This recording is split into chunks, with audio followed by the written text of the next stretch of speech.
My name is David Cron. I'm one of the pastors here at Grace Bible Church in Fairburn, and also on the web at gracebible.faith. That is gracebible.faith. And here at Grace Bible Church, we're working our way through the book of James.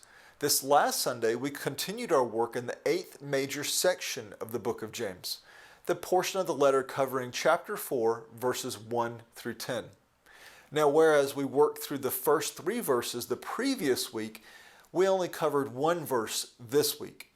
Those first 3 verses that we covered last week constituted a portion of the text that we refer to as a pleasure problem.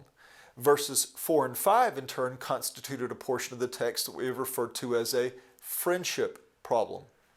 However, as I stated, we only got through verse 4 this time on account of giving James's opening rebuke in verse 4 some special attention, and then in the developing of its primary emphasis on the condemning nature of choosing friendship with the world. So once more, we first worked through the pleasure problem a week ago, chapter 4, verses 1 through 3, which reads as follows. What is the source of quarrels and conflicts among you? Is not the source your pleasures that wage war in your members? You lust and do not have, so you murder. You are envious and cannot obtain, so you fight and quarrel. You do not have because you do not ask. You ask and do not receive because you ask with wrong motives so that you may spend it on your pleasures. And then this last week we began our work in addressing the friendship problem, which includes verses 4 and 5, and they read as follows. You adulteresses, do you not know that friendship with the world is hostility toward God? Therefore, whoever wishes to be a friend of the world sets himself as an enemy of God. Or do you think that the Scriptures speak to no purpose? He jealously desires the Spirit which He made to dwell in us. Now, I opened our engagement with verse 4 by giving a sweeping look at each of the chapters we've covered so far, chapters 1 and 2 and 3 of James. And we briefly noted 2 things.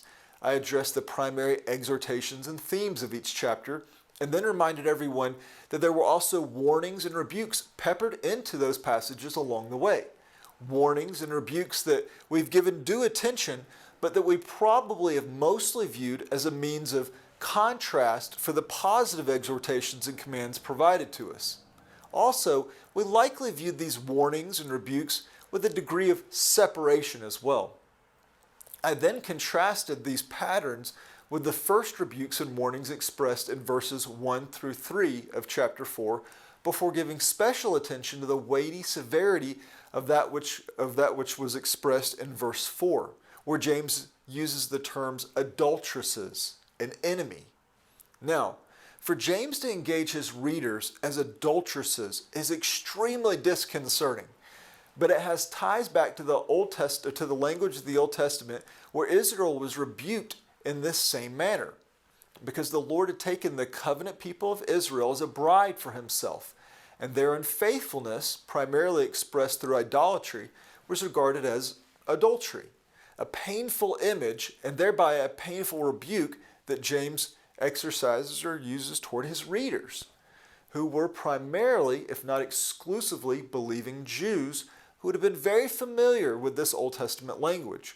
So in employing this language, James was exposing and rebuking the foundations of their relational follies. And this was a fitting image not only for Israel, but for the church as well. Because to covenant with one and unite yourself to another is effectively adultery. And Christ's bride is to be pure and exclusive in its affection and loyalties to Him. So, while a painful engagement, we can plainly see that using the identification of adulteresses was not just some sensational way of securing his readers' attention, but was a proper way to frame the weight of this offense. Friendship with this world is uniting with one who is antagonistic to him who you have covenanted with as a bride to her husband. So having established the severity of the offense, we work through the nature of friendship here. And with this, we first established that the nature of friendship in this context was of a more mature nature, not some casual relationship, but one of intimate commonality between persons. Who you identify as a friend speaks much of your own person, your convictions, your thoughts, your desires. which is why friendship with the world is so repugnant here. This is why James went so far as to state that friendship with the world is hostility toward God and makes one his enemy. This is a terrifying prospect and unbefitting of one who would claim to be in Christ. But truthfully, how can one who has genuinely come to Christ find relational satisfaction in the very things that Christ delivered us from? It just doesn't add up.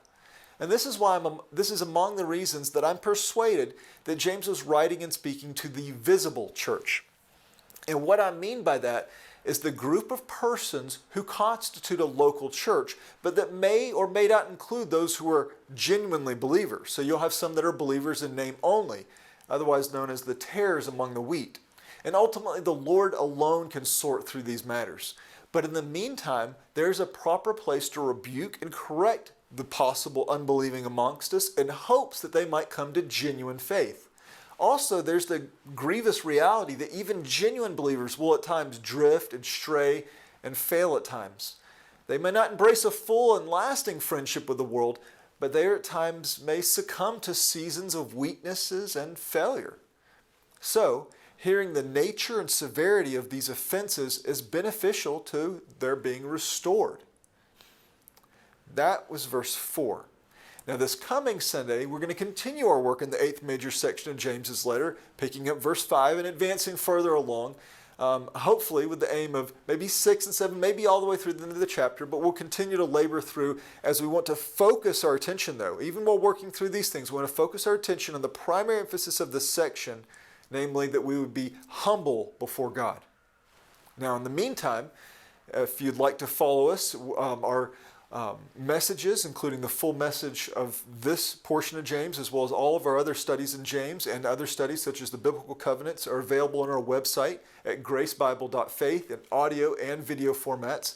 We also are on YouTube and Spotify. Those are linked to the website as well. But as we walk through James, we do hope our study together has been and will continue to be a blessing to you, especially as we're all pursuing this one primary aim, the aim that James has established, that we be made perfect, complete, lacking in nothing as we walk in the wisdom from above. All right, grace and peace to you all.